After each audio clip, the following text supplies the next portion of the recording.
மக்களே, தொகுதி வரையறையை பத்தி நான் பாக்குறதுக்கு முன்னாடி ஒரு சில விஷயத்த நான் உங்களுக்கு தெளிவா சொல்லிடுறேன்.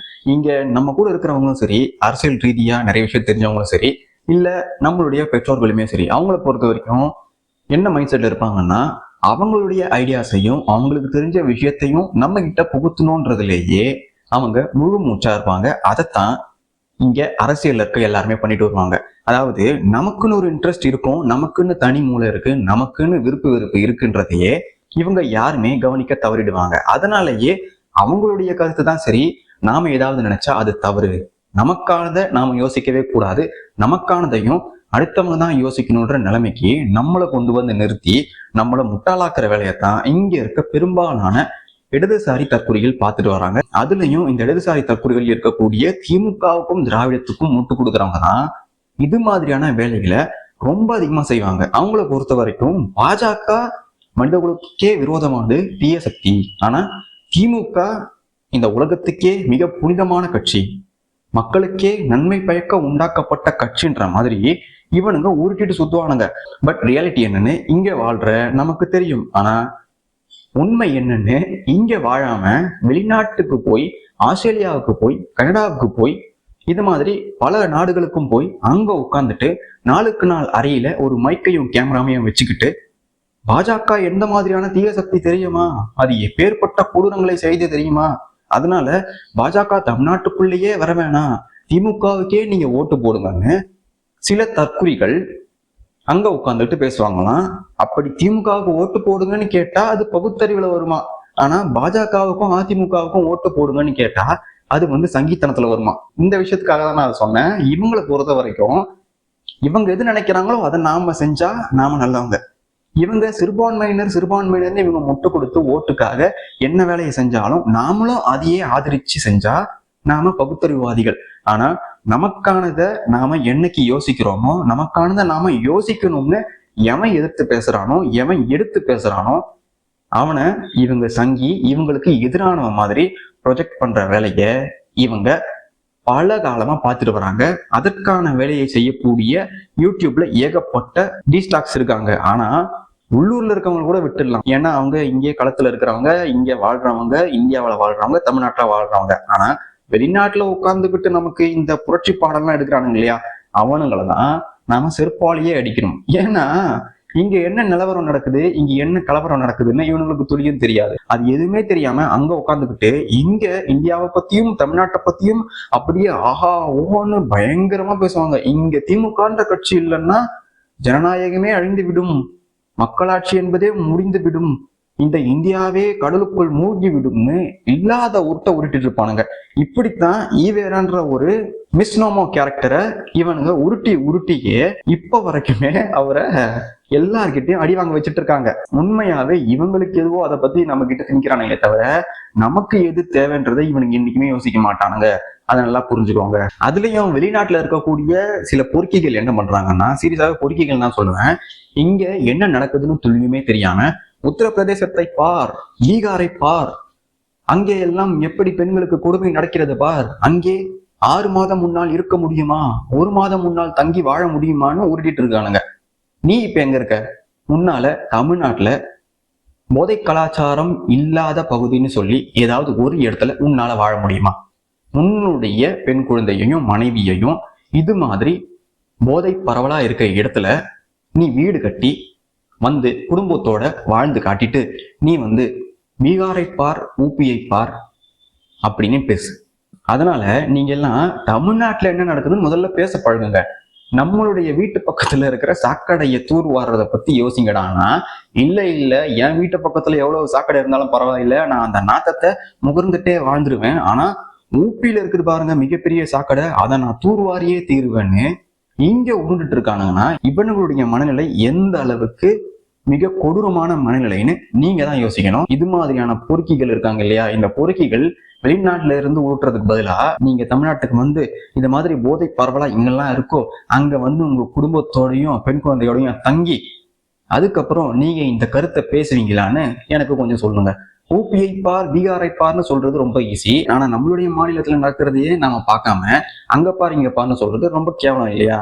அதே மாதிரிதான் 19ஆம் தேதி, இந்த 19ஆம் தேதி இங்க பல தற்குறிகள் சொன்னாங்க இல்லையா, ஊபிலனா வாழவே முடியாது, பீகார்லாம் ஒண்ணுமே பண்ண முடியாது, வடநாட்டில் சங்கிகளின் ஆதிக்கம், பாஜகவின் ஆளுமை இப்படி இருக்கிறதுன்னு ஊட்டுறானுங்க இல்லையா.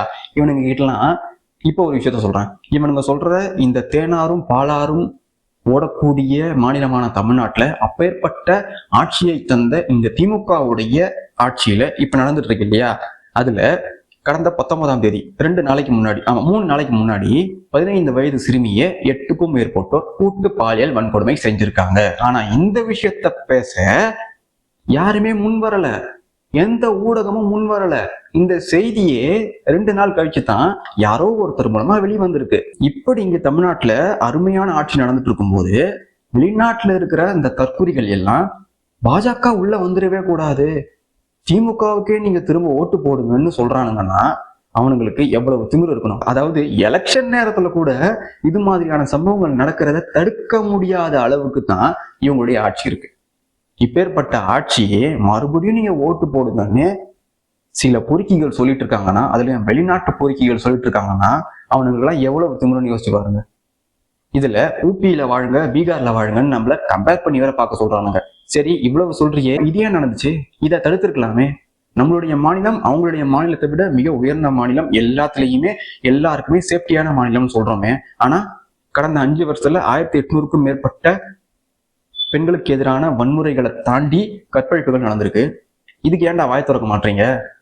இதுக்கெல்லாம் வாய் திறந்து பேசுங்களேன்டா.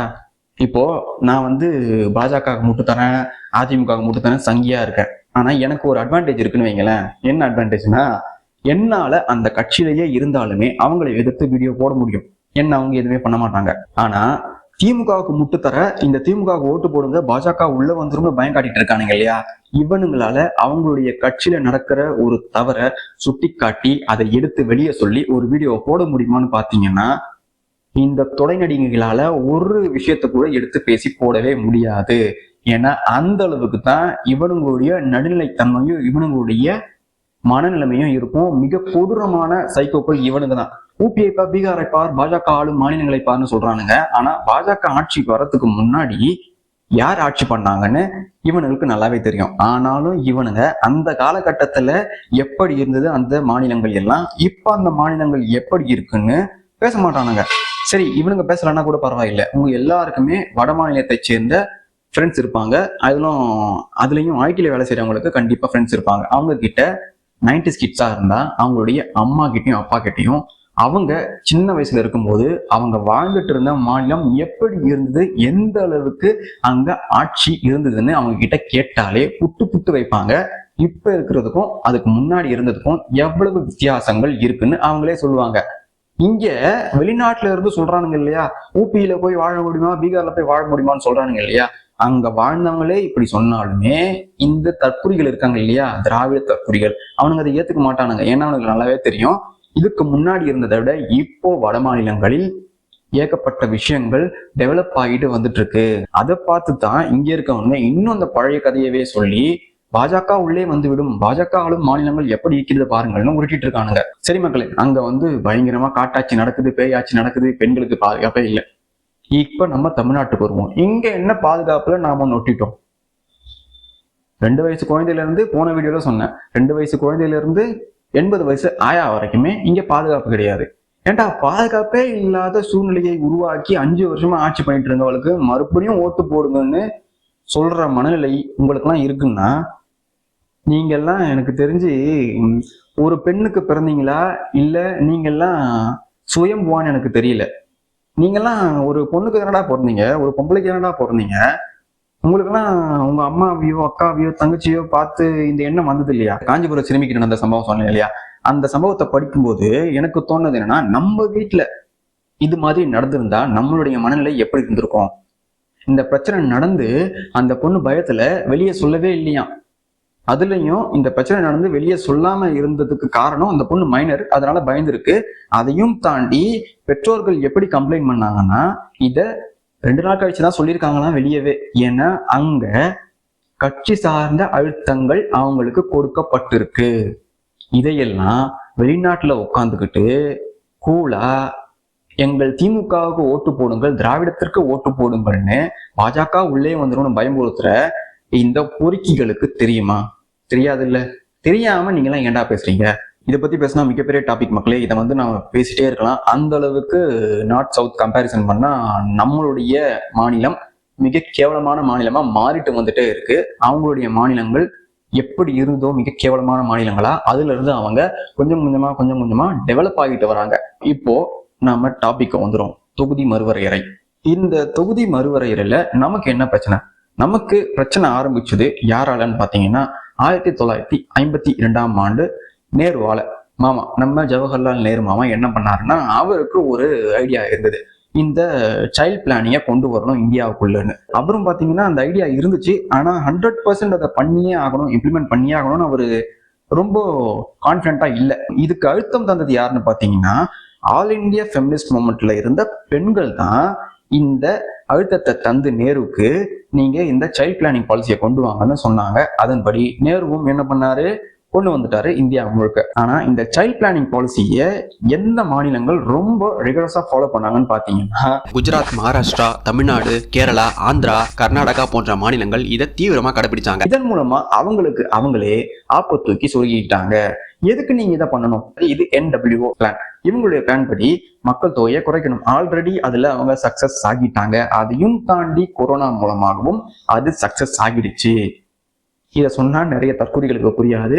இதை கான்ஸ்பிரசின்னு சொல்றவங்களுமே ஏத்துக்கிட்டாலும் இதை பத்தி பேசின இந்த திராவிட தற்கொலைகள் சில பேர் இருக்கானுங்க இல்லையா, ஊபிஐ பார், பீகாரை பார், அங்க போ வாழ்ந்து பாருன்னு சொன்னானுங்க இல்லையா, அவனுங்களே இதை ஏத்துக்க மாட்டானுங்க. ஆனா அவனுங்க தான் அதிகமா கான்ஸ்பிரசி பேசுவாங்க. இந்த டீலிமிட்டேஷனுக்கான பிரச்சனையே நம்ம கிட்ட இருந்து தான் மக்களே ஆரம்பிக்குது. இப்பவும் நாம தான் அதை தப்பான நோக்கத்துல பார்த்து வேணும்னே ஒரு கட்சியுடைய ஆதாயத்துக்காக இப்போ மறுபடியும் பலியாக்கப்பட்டிருக்கோம். எப்படி சைல்ட் பிளானிங் இங்க வந்துச்சோ, அப்ப காமராஜர் அவர் தேசிய அளவுல இருந்ததால, காங்கிரஸ் கூட இருந்ததால இதை ஏத்துக்கிட்டாரு.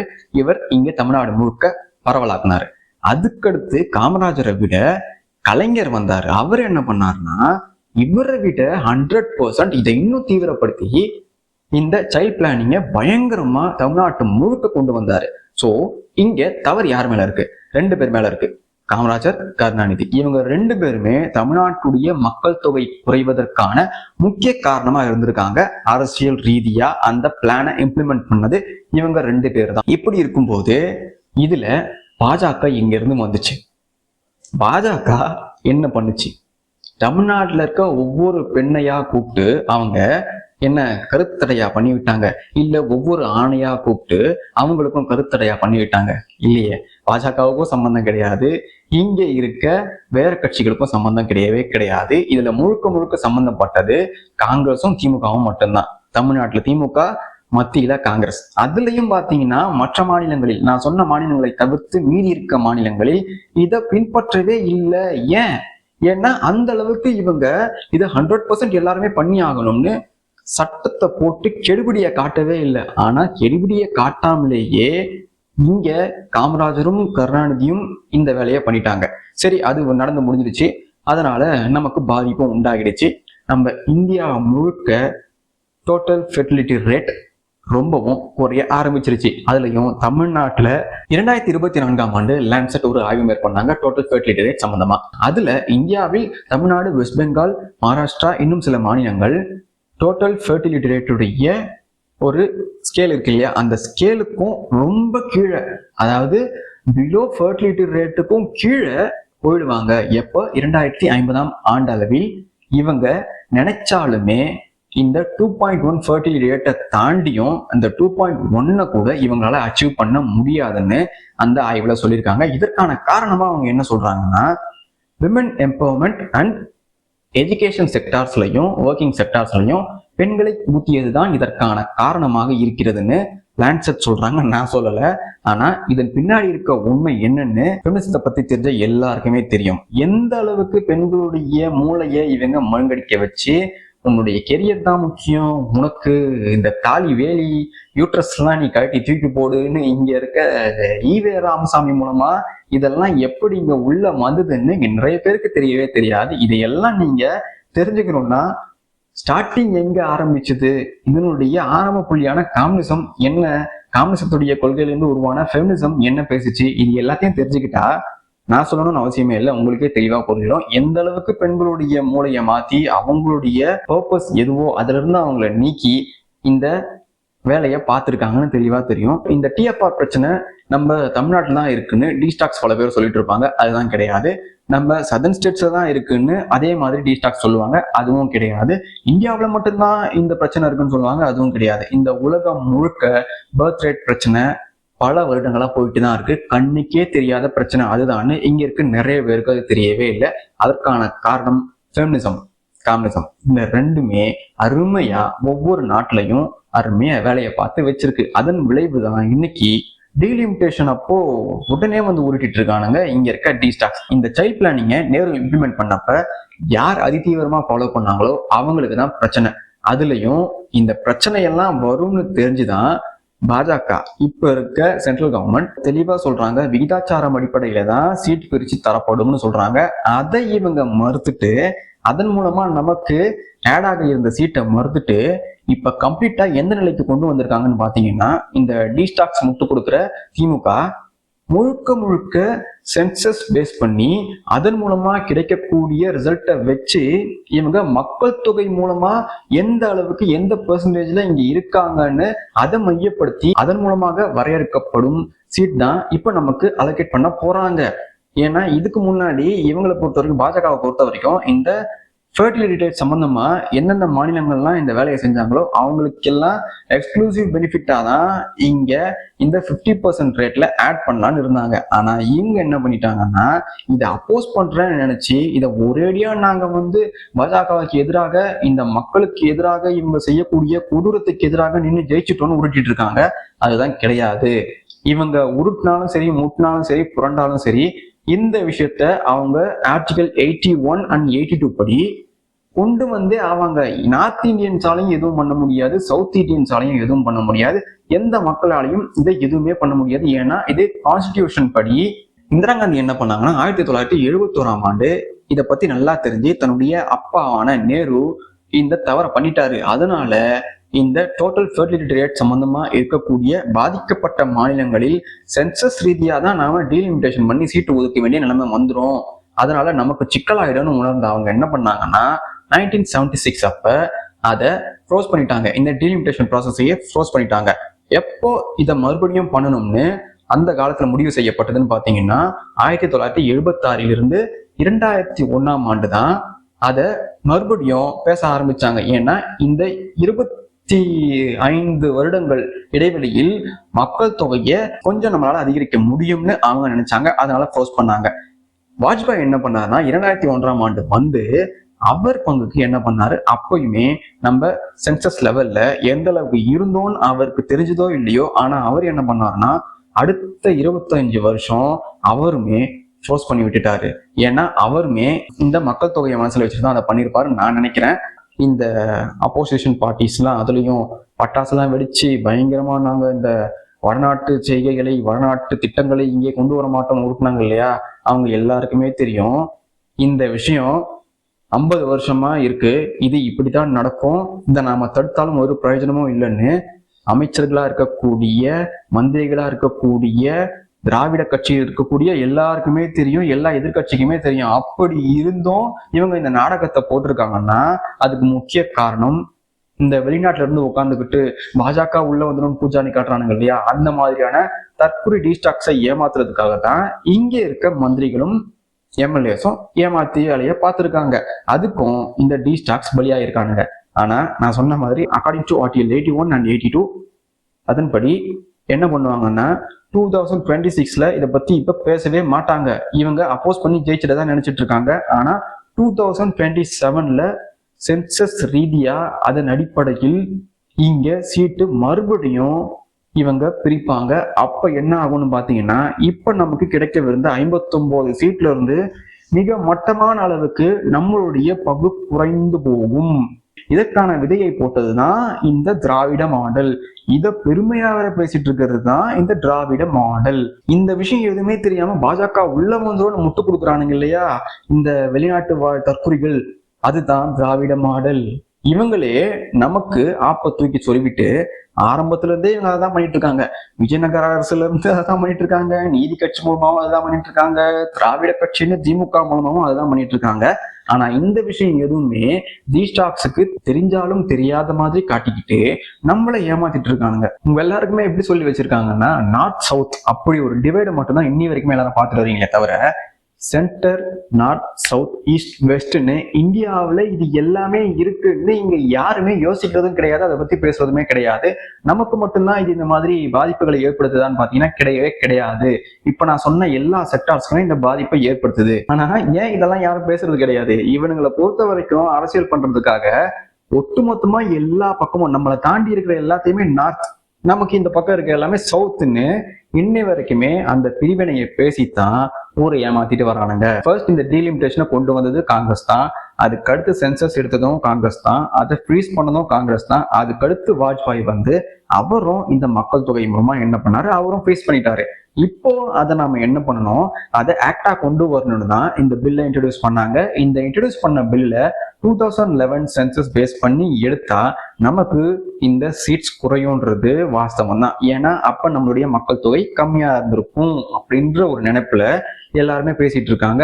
ஆனாலுமே இப்பவுமே நம்மளுடைய மக்கள் தொகை கம்மியா தான் இருக்கு. இதற்கான காரணம் என்னன்னு லான்செட் தெளிவா சொல்லிடுச்சு. இந்த விஷயங்கள் எல்லாமே நம்மளுடைய திராவிட அரசியல்வாதிகளுக்கு நல்லாவே தெரியும். மத்தியில் தமிழ்நாட்டுடைய பிரதிநிதித்துவம் குறைஞ்சிரும், அதனால எங்களுக்கு இதை ஏத்துக்கவே முடியாதுன்னு சொல்றவனுங்க இங்க தமிழ்நாட்டை ஆளக்கூடிய கட்சியில் இருக்கும் எத்தனை பேர் தமிழர்கள்?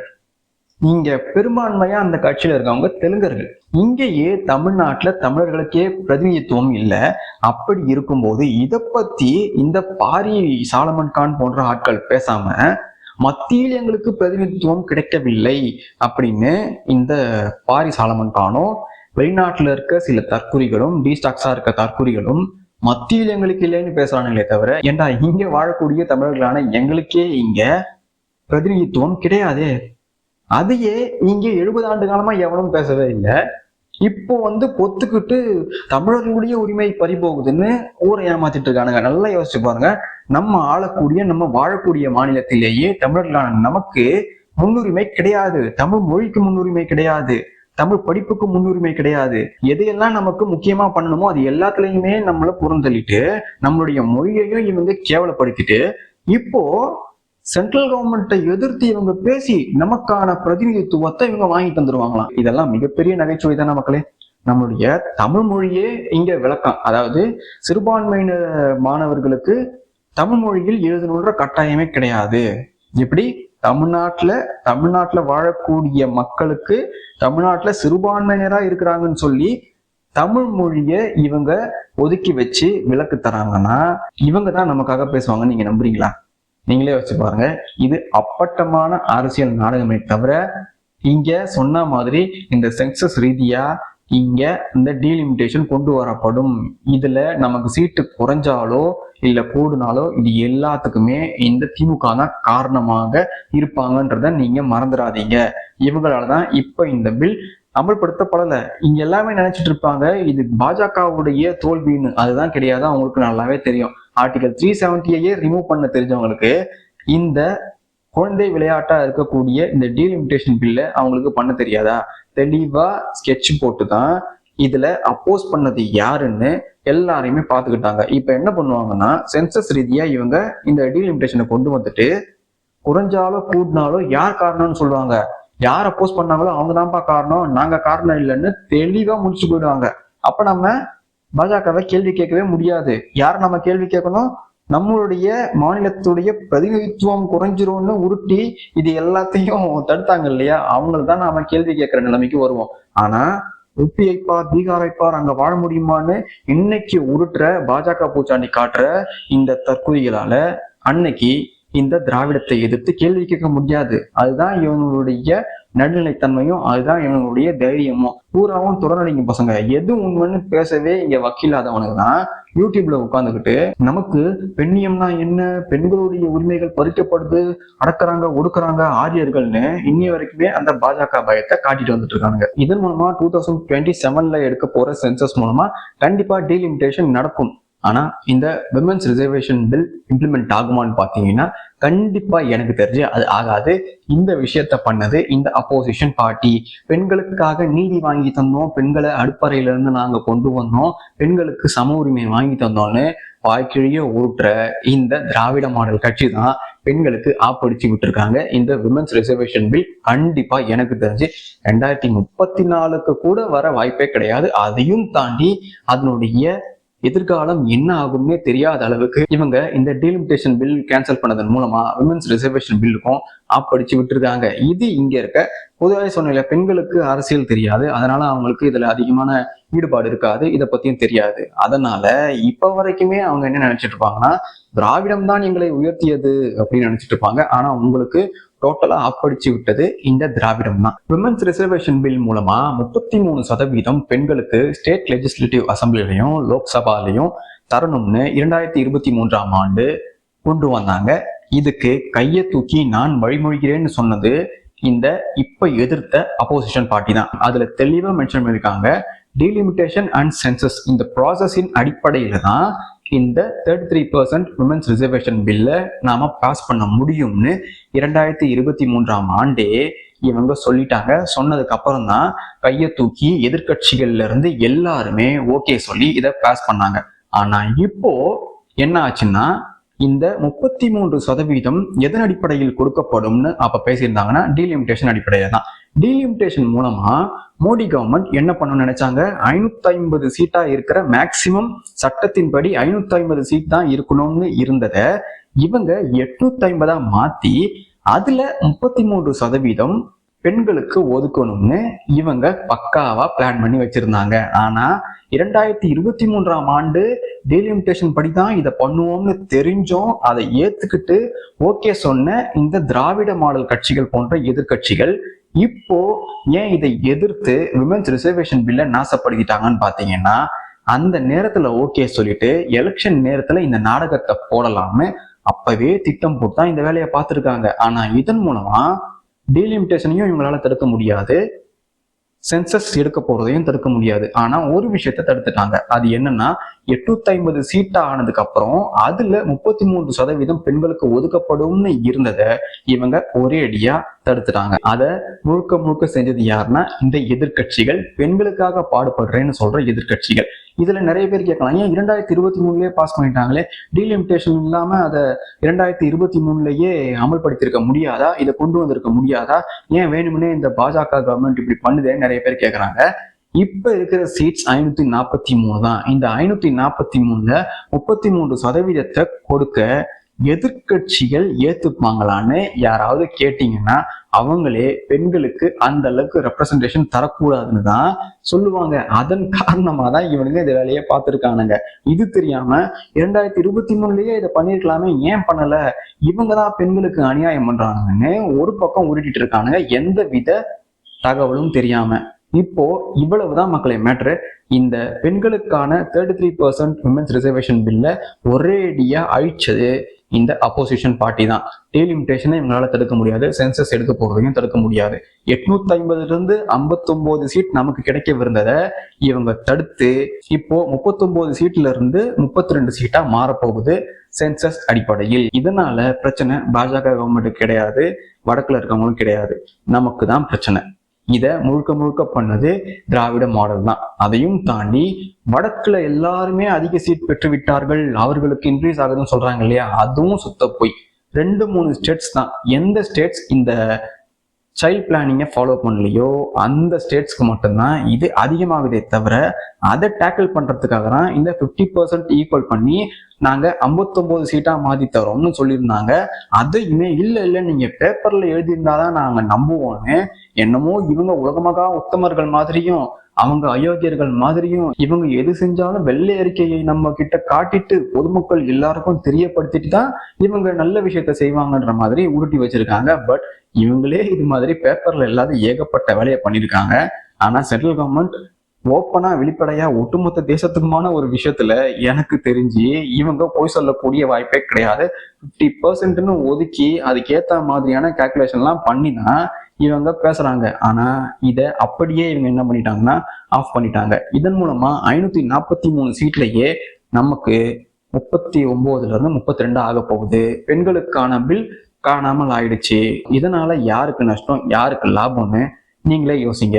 இவ்வளவுதான் மக்களே இந்த டீலிமிட்டேஷன் பில். இதை வச்சுதான் இங்க ஒண்ணுமே தெரியாம நிறைய பேர் அவங்களுடைய அரசியல் ஆதாயத்துக்காக உருட்டிட்டு இருக்காங்க. அதையும் தாண்டி தமிழ்னு பேசுறவங்க, மத்தியில் தமிழர்களுக்கு ரெப்ரசன்டேஷன் கிடைக்காதுன்னு பேசுறவங்க, தமிழ்நாட்டுல தமிழர்களுக்கே ரெப்ரசன்டேஷன் இல்லையடான்னு பேச ஆள் கிடையாது. அதியமானுடைய பெயரை மாத்திட்டு அங்க ஈவே ராமசாமி நாயக்கருடைய பேரை வைக்கிறாங்க. அதை எதிர்த்து நம்மளால ஒண்ணுமே பண்ண முடியல. இப்படி இருக்கும்போது நாமெல்லாம் மத்தியில் தமிழர்களுக்கு எதுவுமே கிடைக்கலன்னு பேசலாமா? அங்க போற இந்த 39 எம்பிஸும் என்ன பண்ணிட்டு வராங்க உங்க எல்லாருக்குமே தெரியும். ஒண்ணுமே பண்றது கிடையாது. ஏண்டா எதுவுமே பண்ணாம இருக்கிறதுக்கு சீட்டு அதிகரிச்சா என்ன, குறைஞ்சா என்ன? சீட்டு அதிகரிச்சாலும் நம்மளுடைய வாழ்க்கை மாற போறது கிடையாது, குறைஞ்சாலும் நம்மளுடைய வாழ்க்கை மாற போறது கிடையாது. கடைசி வரைக்கும் திராவிடத்துக்கு முட்டு கொடுத்து திராவிடத்துக்கு அடிமையா தான் வாழ்ந்துட்டு இருக்க போறோம்ன்றது உறுதியாயிடுச்சு. இதுக்கு மேல நீங்க முட்டு கொடுத்தா என்ன, முட்டு கொடுக்கலன்னா என்ன? Until we meet again.